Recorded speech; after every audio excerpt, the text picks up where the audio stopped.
Happy New Year. I'm Amelia Morris, Chief Communications Officer for the City of Des Moines. Welcome to City Talk.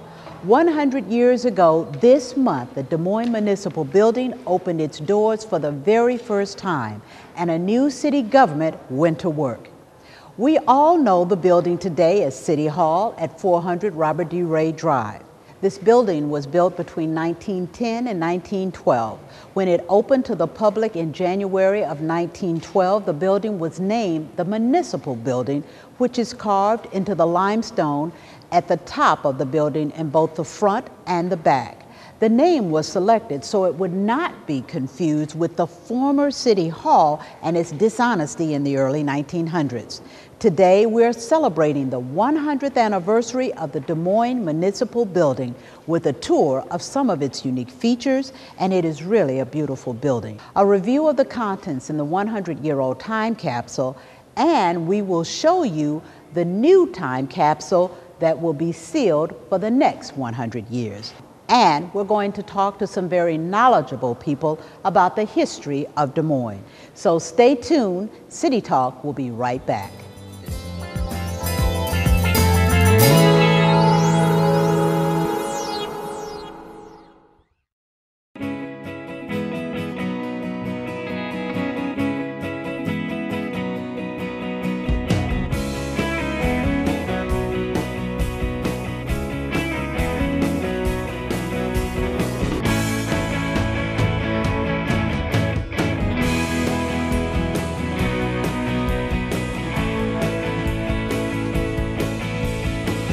Visit Des Moines, we have it all.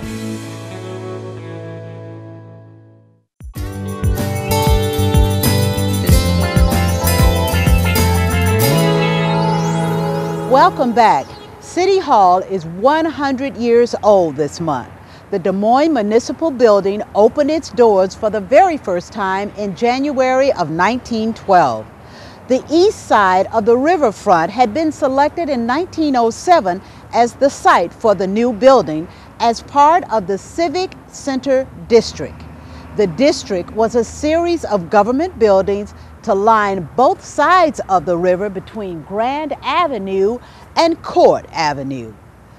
In 1912, the municipal building government's neighbors included the Des Moines Public Library, which is now the World Food Prize.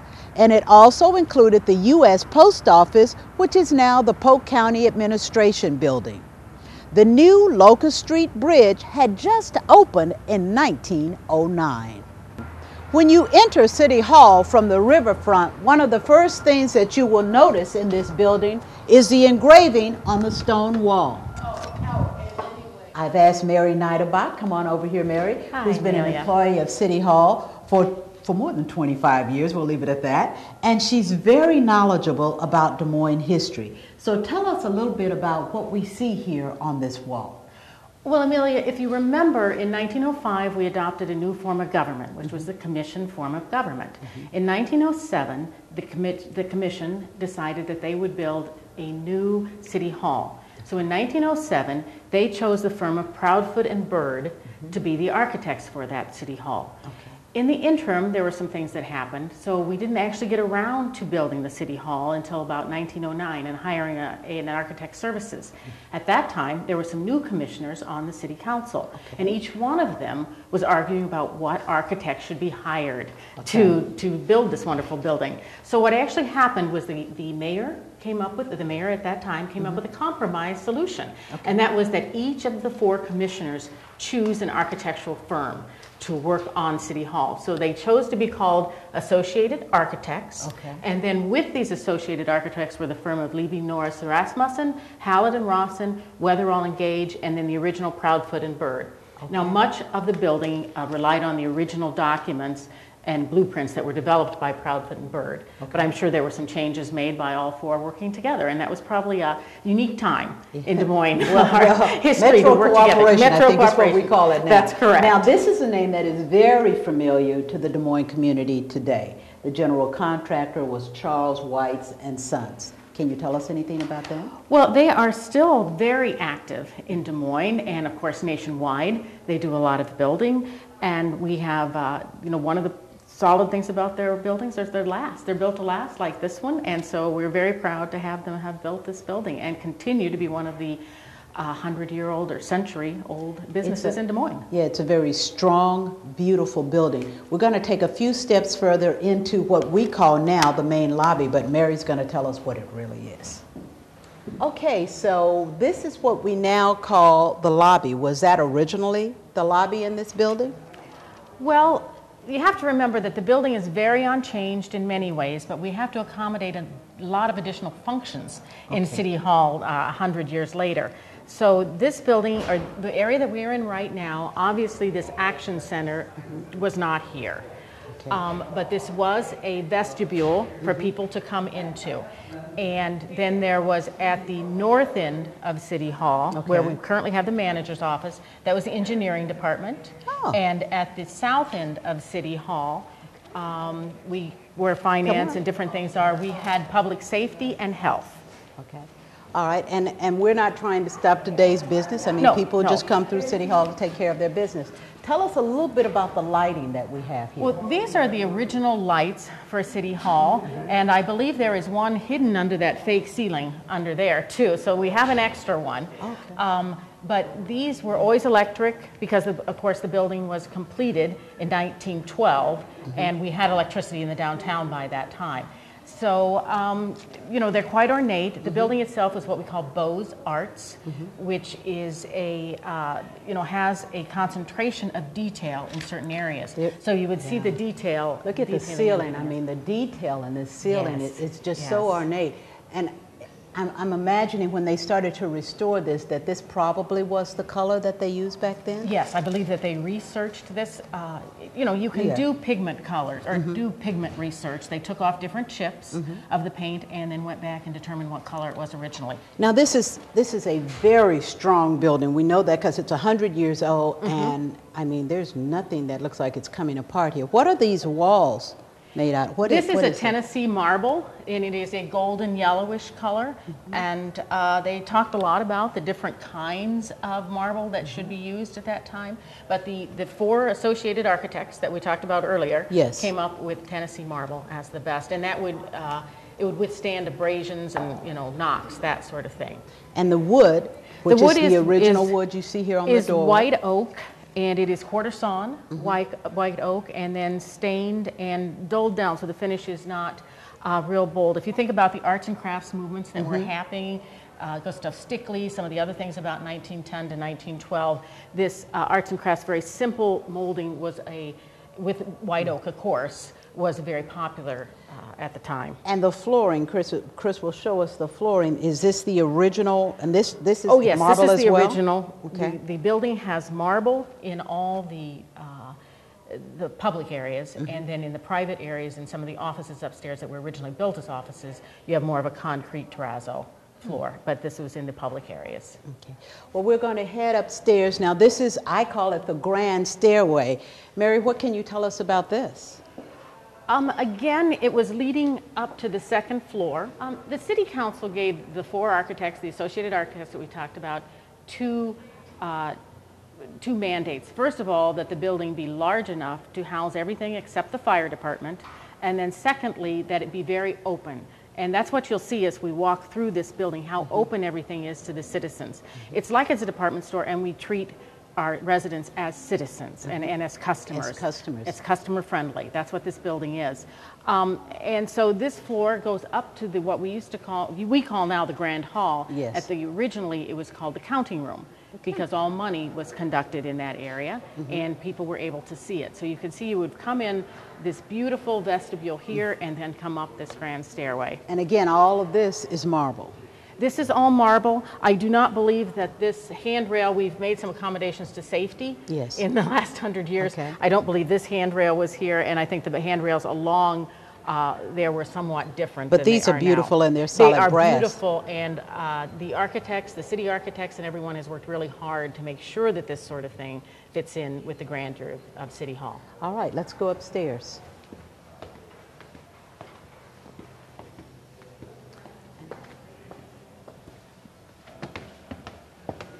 Now take a look at this. Let's just stop here for a minute. Mary, what can you tell us about this light fixture? It's very grand.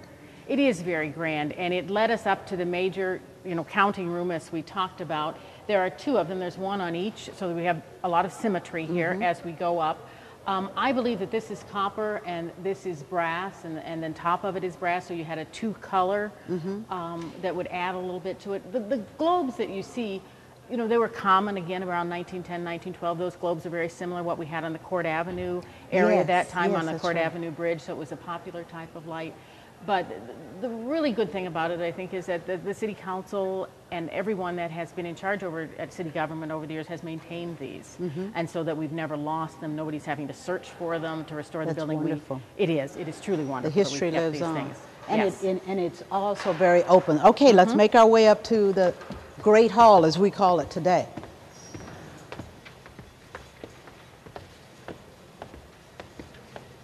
Well, Amelia, let's walk over here to this low marble counter that divides the hallway from where people would have worked. Now, the beauty of this, and again, if we go back to what the City Council told people, or told the architects what to design, was that every work is done totally in the open. So you couldn't have secret City Council meetings. You couldn't have a power broker like they had in some cities. And you had city employees working behind there greeting the public, and all their work was out in the open. So this again is our marble, but you'll see on the counter itself, this gets back to more of the white quarter-sawn oak. So the designs of them, this would have been a little cheaper material and also easier to draw on, to write on. So form is following function in the building. I think that's one of the most important things that the Associated Architects thought about. The two admonitions from the City Council, and then how to make it work for city employees. And if we go back to the older pictures, this very area was the counting room, and it actually had bars like a banking, like the old-fashioned bank tellers. It appeared to be iron bars around it with a detailed design with a lot of a lot of detail on it anyway. Now, right behind us is what most people are familiar with, and that's going into the council chamber. Was that the original council chamber? Yes, that was the original council chambers, and it had the original flooring that was restored. When I first started with the city, as we said many years ago, we had an orange carpet on the floor there and theater-type seating. And about 10 years ago, I believe that was restored, some repainted, some additional soundproofing put in so that you could open up the floor, because obviously this doesn't do it. The sound does bounce around in here. You do hear the sound. Yes. You have to, when you come to City Hall, look up, because the ornate and the beautiful work that is in the ceiling of this building is just incredible. So, Mary, tell us a little bit about what we're looking at. Well, the ceiling Chris is going to give us a good shot of the ceiling. The ceiling itself it's like 15.5 feet tall up to about the top part of those windows, or between the windows there where the ledging is, and then it goes up to a full 36 feet from where we are standing. So if you think about that, that's almost 3 stories. I was about to say you could get 2 other floors in there, couldn't we? And people have talked about that over the years, converting this building into 2 stories on this part because of the space that's available. Luckily, I know the history lovers are like, no. Luckily, that didn't happen.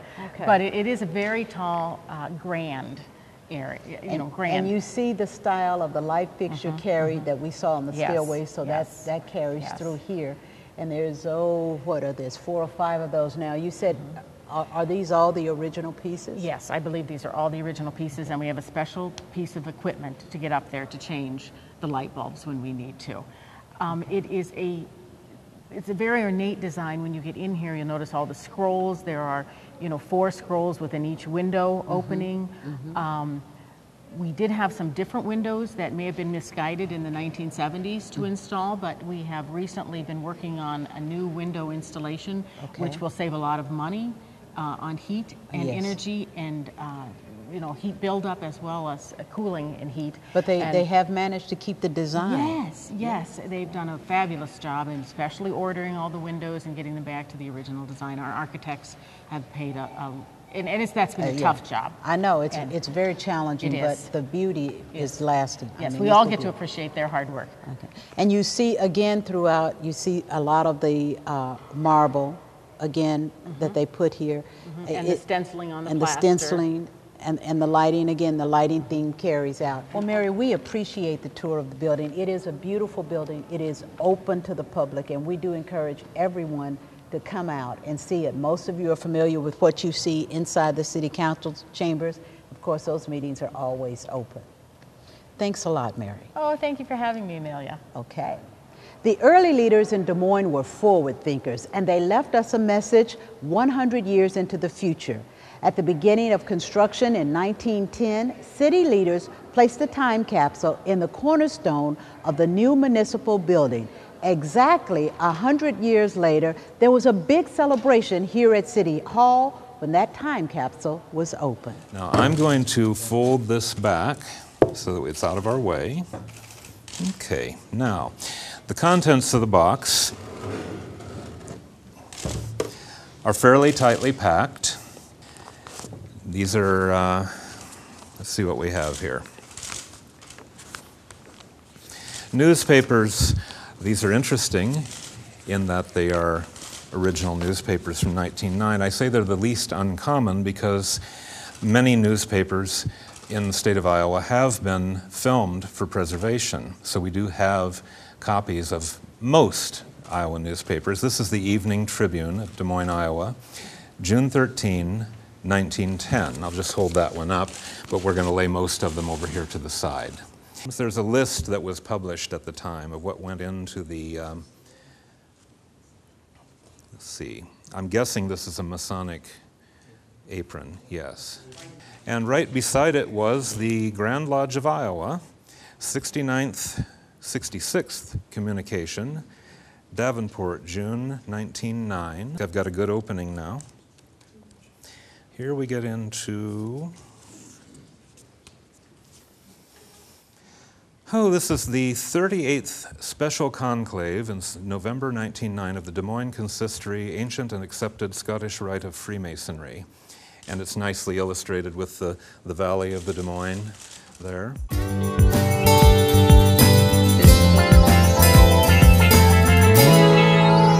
contents of the 100-year-old time capsule is on permanent display here in the Great Hall, which is on the second floor of City Hall. The building is open to the public Monday through Friday, 8 a.m. to 5 p.m. Now, my next guest is Pat Miner. She is the president of the Des Moines Historical Society, and she keeps a close eye on local government. Welcome to City Talk. Thank you. Thank you for inviting me. Pat, first of all, I'd like you to tell our viewers a little bit about the Des Moines Historical Society. Okay, the Des Moines Historical Society was formed about 3 years ago, starting in 2009. We've had over 125 members. We'll have our next meeting in January, and we meet quarterly. Our programs are open to the public, but anyone is invited to attend the programs. We also have special members only events, visiting historical homes or other nice historical places. Now, I know you meet quarterly, and since this is January, can you tell us when you meet quarterly, is there a day of the week or a day of the month that you all meet? That varies each quarter. The next meeting will be on a Saturday at the Southside Library on the 21st, but we've met at other places too. We wanted to show that we're open to the entire city. We're not just focusing on one area of history or one area of the city. We want to get out and about and invite people from all over. All right. What role did this municipal building play in shaping the Des Moines community as we know it today?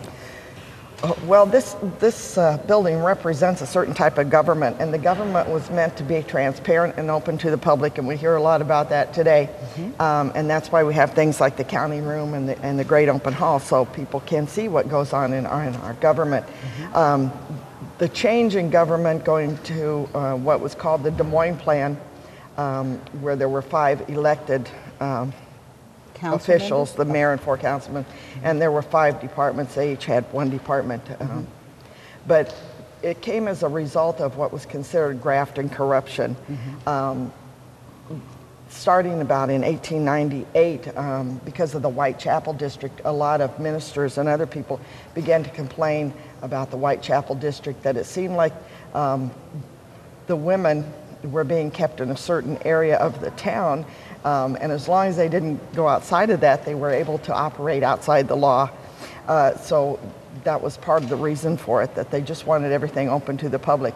And what's odd is later on in the 1940s, the same same complaint came about, that there was graft and corruption. And at that time, the League of Women Voters came in, and it was a hard-fought election to change the government system again, but it was essentially the same complaint. Well, tell us about this building. When you talk about the counting room, and we'll show our viewers that that's here on the second floor in the Great Hall. It's not used as a counting room now, but what was that room for? It was just for taxes. Anybody that came in and had to pay a fine or whatever they had to do. So all the money was handled in this room? Yes, and it was so the public could see it, that they knew nothing was going to be put under the table there. Okay. How has this building changed from 100 years ago? Well, I mean, the building itself is here, but I guess we put walls where there were no walls, and we've kind of restructured the space for a different use. Right. It's just keeping with the way people operate today. Things change. You know, things stay the same, but they change at the same time in various other ways. We certainly have computers and cables going everywhere, and I imagine back then they had maybe a counting machine. Yes, in fact, I do have some information regarding, that was put in the paper what type of typewriters they were going to be buying. Oh, okay. That would have been the open bid process, yes, I suppose. It was right in the newspaper. Okay, tell us a little bit about what happened when this building opened for the first time 100 years ago. The building opened, and it seems odd to us today, I guess, it opened on January 1st, 1912. There was a large snowstorm that day. There was some bad weather, and they thought things might be postponed because bad of the weather in January in Des Moines. All right, to be expected. But things weren't postponed. Things went on the way they had planned, and they started at noon. And people began to fill up this building about at noon. But they started at the old City Hall, and then there was a parade that left the old City Hall at 2 o'clock, and then walked over here. I do have a quote from one man who said that the building was so great that there ought to be a $100 fine for anyone that comes over here without a shave and a clean collar. That'd be a problem today, wouldn't it? And people were remarking that how could this beautiful building be built for the $500,000. They were just kind of awestruck that it was such a great building, and they were able to keep the cost down. Okay. What do you think, does history tell us anything about how they selected the features that are in this building? I mean, I think it's limestone. I know that's on the outside. Do you know anything about the structure and what they used here on the inside? No, I really don't, as far as that goes. I know that the building did used to face the river. The river. And that was originally the front door faced the river, not the way we see it today, facing the east side. And you know, when you drive through there and you come up this building, you think, gee, it's a nice building, but the entrance isn't very nice, and that's because we're going in the back door. Ah, most people don't realize that. That's true. There was, I guess, water. The river was then a major thoroughfare for transportation. Yeah, people actually had taxis on the river. There were little boats called taxis that they would take people around the river, and that's part of the reason that we have the Beaux Arts, and this is considered one of the Beaux Arts buildings that line the river, and that's why we like to keep it that way, because it was meant in a certain style, the style of the time. And that's why actually the library faced the river, you know, things faced the river, and we're kind of getting back to that today. Okay. Well, as we wrap up, is there any last points you want to share with our viewers about the 100th anniversary or the building itself? I think we should just remember that we do live in a great city. We've got a great municipal building. We now call it City Hall, but it was to show the change in the government from the old to the graft government to the new. They even put municipal building outside the building, not City Hall, because they wanted to show there was a break there. And I think we need to remember that. It was the Des Moines Plan of Government commission form, although it did have council members. The name is not quite the way it actually happened, but the Des Moines Plan was known throughout the world. Some people call it the Des Moines Galveston Plan, but it was basically called the Des Moines Plan, and we received a lot of notoriety because of it. And we've always been a progressive city. I know, and what's nice is you look at all of the recognition and awards we received today. So it's for 100 years we've held our name high and had a really great community. Well, we have learned a lot from Pat Miners and the Des Moines Historical Society and local history buffs about the beginning of the construction of this building. Now, on June 14th in 1910, which was proclaimed as Des Moines Day by the City Council, the cornerstone with the time capsule was laid and sealed in the northeast corner of this building. Today, that's just across from the Brenton Skating Plaza. Laying of that cornerstone started the countdown to the 100-year anniversary that we're celebrating now. Our present City Council, our city manager, and community leaders celebrated the 100th Des Moines Day in June of 2010 with a stroll down memory lane. Let's take a look at that celebration. 100 years ago, a ceremony with parades, fireworks, speeches from national orders was held here and went on into the night. It's a little warm today, so I think we're not going to do that. Plus, we have some other things on the agenda. But today, we are here to honor that day and to reaffirm our commitment to innovative government that is accessible, accountable, and efficient. Welcome, ladies, gentlemen, honored guests. At this celebration of placing the cornerstone for this municipal building, I, the 1910 Mayor of Des Moines, do hereby proclaim today to be Des Moines Day. The 20th century is not yet 10 years old, but has already earned the title of the century of democracy. Every sign of the times points to this immeasurable strengthening of this tendency. The people are learning to rule cities, states, and nations. Des Moines has placed herself in line with this irresistible tide of the age by framing her charter on the principle of the right of the people to rule. It's vastly important that the people exercise this right wisely. With the construction of this building, it is right to ask, should the people be for the city or the city be for the people? That is a question which determines the success or failure of the people of Des Moines in measuring up to the world's expectations. I believe success lies in the building and governing the city for the people. The city should not be maintained as something for which people should be sacrificed or which their and their welfare should be secondary. May this building serve the people well. Thank you. So where is the next time capsule, you may ask? Well, it's right here in City Hall, and it will be sealed and buried in the front of this building this month. What's inside? I can't tell you, because at this very moment, last-minute decisions are being made about the contents.